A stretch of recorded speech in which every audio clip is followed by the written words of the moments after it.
What is happening, guys? Welcome back to the channel. Nah, you're probably thinking, why is he wearing sunglasses inside? I'm gonna make you all laugh here. I took my little girls fishing yesterday. Had a lovely day with them, spending time with them, and I got a bit sunburnt. So I kind of got panda eyes. So yeah, it looks terrible, but I got absolutely cooked badly. It's funny as hell. But yeah, anyway, I had a good day fishing, caught a few fish with the Litlands and that, and had a nice day. So it's Tuesday today, and I'm back at the unit, and I'm cracking on now. So been lacking a bit of motivation lately, obviously. I don't know why, sometimes you just get that. I know what I've got to do. I've just got to go and do it. So let me run you through what I'm going to try and get through on this video. Well, I'll try and get done today, actually, because I want to get things done now, and I want to see the motor in the car, and then that'll bring my motivation back up. So yeah, today the job is get these new timing chain guides on, get it timed back up and get all the timing chains sorted properly this time, because I don't know why it's gone loose. I've not even inspected it yet. It might not even be a timing chain guide. It might be the K-tune, the locking pin failed. I have no idea. So I'm going to have a look on that. Basically, hopefully get that completely buttoned up today. Get the rock cover on. I've got to do another coat on that. I was speaking to my boy Camille. He's telling me exactly how to get the wrinkle effect. You need a heat gun and that. And obviously me being a newbie to this painting stuff, didn't have a clue. So thanks for that, mate. I'm going to get on that today and get that done. I want the whole engine buttoned up. Got to take the rear bracket off. Got to put that rear bracket on for the K-swap. And then, yeah, once that's all done, I'm going to come in the engine bay, and I've got another radiator tag down there, and I'm going to have to weld it on where I want the radiator. I want the radiator as far over that way as possible anyway, because obviously I've got the intercooler's going to be coming up this way. So once the engine's buttoned up, I'm going to jump on here, get the radiator mounted how I want it, and then we're going to get the engine in. This is what I want to get done today. Whether I get it done today or not, guys, is well, it's a big question really. So, and I want to get this all clean from the old CV joint to split, which is annoying. How clean this was before. Still clean other than that. I mean, the front is like all immaculate still. But yeah, anyway, enough babbling. I want to get on with it now.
Well, guys, brand new K-tuned locking pin. Now, what's happened here then? That's a Toda. Let me see it on there. Toda timing chain, brand new. Everything brand new. Now, obviously, as people know, this is my first built K series. So what's happened here then? Anyone tell me, surely that K-tuned pin kind of gone already? That's unbelievable if that is. Look at that. What is that? So that was my problem. Why I got the rattle, we'll have to have a look at this. I've got another one, a stock OEM one, but what the hell's going on here? shot like the chain isn't stretched because the car's not running rough or nothing like that. But obviously it's just slightly loose. That's not loose. What the hell? So yeah, that's been on the car 1,500, 2,000 miles. I don't know what's happened there. I'm gonna take it off and inspect it, guys, but yeah, that's pretty worrying. All right, guys, I've looked around. I can't find the tensioner anywhere. My spare one I had, I've lost it. I spoke to my mate at PPR Motorsport. He said he can sort me out one if I go and get it today. I just ain't gonna have time to do it, and obviously, so I've just managed to order a brand new one, OEM from Jap Service Parts. Hopefully be here by tomorrow, it says. So I paid a bit extra postage to get it here the next day so I can get the engine back together. Obviously, I ain't gonna have the engine running for a couple of weeks or whatever in the car. Well, maybe 2 weeks or whatever, but I want the engine back together and in its resting place so it's not getting fiddled with, not getting knocked about or nothing like that. Bit gutted on that K-Tune's behalf. I mean, yeah, products fail, not gonna slate them off for it, it happens. But 2,000 miles I've done on that engine. I mean, really? K-Tune locking pin? Come on now, man. That's really bad. That's bad. That's shocked me, to be honest. I can't believe that's failed already. I mean, I said I've had it in there 2,000 miles, and for that to go already, that's crazy. There's obviously, touch wood, thank God, I've not jumped a tooth and damaged the engine, which is a big bit of luck, really. But yeah, for that to go already at 100, I said 180, 150, I can't remember. I think I paid 150 for it or something. A lot of money just for a tensioner. And for it to go after 2,000 miles, not impressed. I'm gonna message K-Tune and see what they're saying about it. But whether I hear anything back, they're such a big company, they'll probably look at me and laugh me off. So we'll see. But I'm not happy, guys. So what I'm gonna do now is I'm gonna jump on the radiator and get the radiator all mounted. So I'll keep busy while I'm waiting for my parts. Alright, guys, obviously because I couldn't do the engine because I haven't got the timing locking pin, timing tensioner, time chain tensioner, whatever it's called, I haven't got one. So obviously I've ordered one coming tomorrow. I'll show you what I've been doing. So we have a radiator fitted, traction bar sort of fitted, obviously not fully fitted, but it's temporarily bolted on for the time just to mock up the radiator. I've used it to hold the radiator, as the radiator was sitting too high before. So yeah, this now is holding obviously the radiator. I'm gonna obviously put a piece of foam underneath it and put a rubber in each end. I've drilled 2 holes in the traction bar, one each side, to mount the radiator on. Obviously with this part, this is just temporary. I'm gonna have obviously a metal bracket over that. But at the moment, you've got a little bit of wobble on that end I could probably sort out, but you see how hard I had to pull that off. But yeah, so it's all temporarily bolted up. That's one of the holes I was on about, they're bolts into, but I said it's not, nothing's bolted up properly because where I've had to cut things, I haven't smoothed it yet. Also, I had to cut a hole in the hood due to the cap sticking up, but I did want a full-size radiator for it because these at 700 brake, you're going to get hot, and obviously these are the best for the job, I think. And obviously I wanted it as far over to the left for the twin pass intercooler to piping up there. Yeah, I may change it in the future intercooler wise. Well, I'm going to be changing it, but I might still have the same twin pass at the side. So, but yeah, for the time I said it's not bolted in properly, as you see. But yeah, when it's properly in there, it's going to be so solid. And yeah, that's just basically what I've been doing for the time. I'm gonna get this all cleaned up and then fitted in properly, and then I'll look at the next job.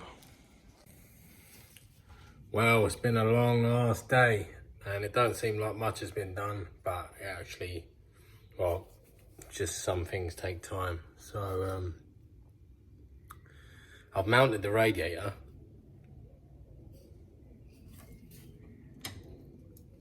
And I'm hoping that when the engine's in, it does fit. I hope the inlet don't sit too close. This is how it's looking. So yeah, she's all mounted in properly now. I made some brackets myself, each side. Like, yeah, as you can see, that's holding my body weight, that ain't going nowhere. The reason it took so long to mount it as well is because obviously I drilled into the traction bar for the pins to go through off the radiator, and obviously I put a bit of rubber underneath so it's not vibrating on it, and obviously I've done these brackets as well, so I mean it should fit obviously because it's tight to obviously whatever you call it, I forget the name of it, but anyway, yeah, so it's mounted tight to that, so hopefully it should be okay. But I said what took long was doing all them little brackets. So yeah, but they're all solid. I said I'm happy with the way she's sitting. So that's obviously a full size radiator, which is what you want. And yeah, it's basically took all day to do that. But yeah, it's sitting all right, happy with it. Also I made a mess as I always do. But yeah, and obviously now I've got a nice gap for my intercooler pipes here. So that'll be it for today, and obviously I'll come back filming tomorrow. I'm finishing this up, and I've got a couple of other bits to do for the time. I don't think that'll be here in time, apart from the engine. So yeah, I'm going to be buttoning up other parts for the time. I might get the intercooler mounted, make some brackets for the intercooler, and get that all sitting nice. And then at least I know progress is happening. Alright guys, it's the next day, down here, it's about 10 o'clock. I still haven't got the engine part, so I can't, it's coming today, but obviously the time is coming. I'm already at the unit, so obviously I'm not going to be able to do it today. So I've decided to jump on fitting the intercooler. And let's just say it's a lot bigger on this car than I thought it would be. So I'm just going to give you an idea quickly on what I'm going to do. Right, it's hard to film and obviously hold the intercooler up at the same time, but yeah, with that intercooler firmly up against that, it comes almost firmly up against that with the outlets. So yeah, it's way too big for this car. So what I'm going to do is I'm going to chop this, because obviously this is only used to sort of hold that on really for me. I won't lose no structural integrity or anything like that with that, because that is, as I said, that's nothing. So I'm going to chop into this so that the intercooler can sit flush up against this part, and then it will go across, and I should, if I can cut a piece out of this, I should be able to get both inlet and outlet or whatever straight through, and it should work fine. So yeah, and obviously I'm going to make some brackets off it, and obviously I'm going to have my oil cooler different, so I used to have it on the left side of the intercooler, but obviously I'm going to try and have it on the top now. So that's what I'm going to get on with now. Alright guys, I'm covered, I'm filthy, but I've been cracking on, and progress is happening. I'm happy with it, but obviously it's not finished. Let me show you what I've been on at. It's more work than it looks actually. So I know you're thinking, well, it wasn't the same. Basically what I've done is made 2 brackets that I've welded to the traction bar. They're absolutely like the most solid welders I think I've actually ever produced. So happy with them. The intercooler now bolts up. I'll show you that in a bit. I was just showing you what I've done in between. Obviously everything's all on the traction bar, which is good. I've cut this section out for where the boost pipes go, and I think we're going to be able to fit this intercooler nicely in the end. Obviously I said I've chopped that part out, like I said, and let me just fit the intercooler quickly and show you how it looks. Now, she's all obviously bolted up. She's not going to be sitting central, which obviously with people with OCD, that will annoy. Does annoy me a bit as well, but obviously I'm going to have the stock bumper on, make it look sleeper anyway. But yeah, that's the only way this intercooler was going to fit. So it's going to be off center, which is annoying, but look at the size of it, and it's running 700 horsepower. That's just part and parcel of the setup at the moment, unfortunately. So, but yeah, as you can see, I haven't done a bracket at the top, because that's one thing I need to do next. I've got to put the light on to measure out how the light brackets come close to this, but obviously apart from the top, once the top's on, it'll be solid, but at the moment, yeah, she's at the bottom, she's really solid, so happy with that. Got enough room, maybe even, obviously I might take this off and I might even fit the oil cooler behind the intercooler. So I just have to look where I can run the lines off of it. But progress is happening, guys. I'm happy with the way it's starting to come out. A lot more work than I thought to fit this intercooler and obviously the radiator. Having a full-size rad and having obviously a big intercooler on the little EJ9 with a K-swap is awkward. But I know it's been done many a time by other people, so this is my way of doing it. Yeah, once this is solid, I'll be happy. Obviously, I've got to do a top one now, so that's next on the list. I'm not sure what to do about this one. Obviously, I think if 3 of them are bolted, it might be solid enough. So, yeah.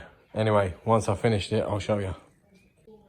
It's just, yeah, it's like, I want to get this done and maybe the oil cooler done today, mounted up, and the boost pipes through to roughly mock up roughly everything. It's hard when you've got company and they keep me busy with basketball. So yeah, I'm going to do exactly what I can, guys. I'm happy with the progress though. A lot of work's getting done. The brackets are solid on there, using my trusty old electric welder, but yeah, I've got full penetration, so the welds are going to hold. That's all that matters. Not the prettiest of welds, as you can see down there, but they're holding, so that's all that matters, guys. Let me jump on. Alright, guys, I think that is the front end buttoned up, or looking buttoned up. Obviously, I've got to do the oil cooler yet. I've not done that, but I've been getting the front bumper to fix. I was thinking, oh, hang on a minute, I've just jumped along. I fitted this intercooler, I've welded all the brackets, and I've not even tested the bumper. I've got the bumper on. The intercooler does sit a bit low because of the size of it. But I must admit, I've got a splitter to go on it, and I think it's gonna look the part. So I'm gonna get my little girl to help me and hold the splitter up. Obviously, I've not bonded it yet, and then we'll show you. Right. So as you can see, it's gonna be sitting like that. Otherwise, it sits a bit low. But yeah, it's gonna have that sort of splitter look on it. Oh, you working today, ain't you, Bubba? Yeah.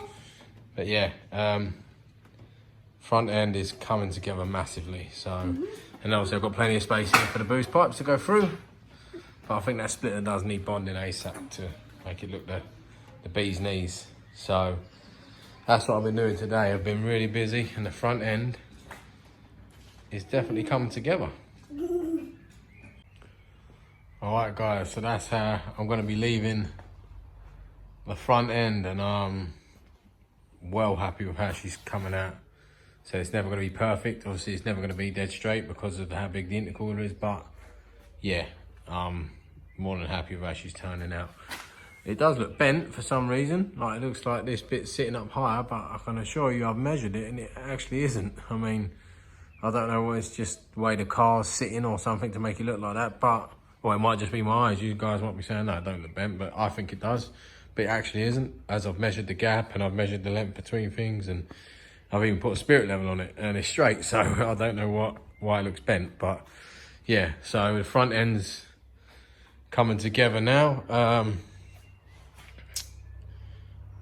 Yeah, that's giving me a bit more motivation and inspiration now, having the whole front end together. I'm really buzzing. Obviously, I've got, as you can see, for the gap, the radiator's on.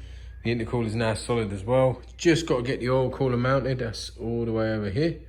And then, yeah, then it's going to be looking to get the engine in. I said tomorrow. The engine's sat there feeling sorry for itself, poor thing. Tomorrow, I've got the part coming. And, well, the part's here, sorry. So, but tomorrow I'm going to fit it. I'm going to have the engine completely buttoned up, ready to go in tomorrow. Hopefully, I can have it dropped in tomorrow. So we'll see, because I've got another job to do first tomorrow. So once that job's done and that car's gone, then I can carry on with this. So the other job's only a couple of hour job. So yeah, I should be able to get the engine in tomorrow. That's what I'm hoping. Get that all back together, get it all in. And then get her down on her wheels, and I'm looking forward to how she's going to look, to be fair, with that front end and the K in. It's going to, yeah, she's going to be looking good, guys. But yeah, I'm going to wrap this video up here. Probably a decent length one. I said I've not edited it yet because I'm now talking live on the video, so I'm not sure how much footage is going to be and how long the video is going to be, but I hope you're enjoying it and I hope you're seeing the progress. It's been a bit slow a little while because I've had a little bit of time out, but now we're back on it and we're going to get this smashed out because I want to get that K in there and I want to see how she's moving because I'm excited, man. I'm well excited about this car. So obviously I love EKs anyway, my favourite shape. So yeah, but enough babbling, guys. Hope you've enjoyed this episode of that basically finishing off my K swap. I don't know whether to make up a new build series or add it to the old build series. I don't really know. It's not going to be much. It's going to be a few episodes, pretty decent length ones, but I'll have a think later on what to do when I'm editing this. So yeah, hope you've enjoyed it. Make sure you hit that notification bell and subscribed because there's going to be a lot of content coming. There's going to be some good stuff soon as well. So said like, subscribe, share, guys. Let's get this out there. See you soon.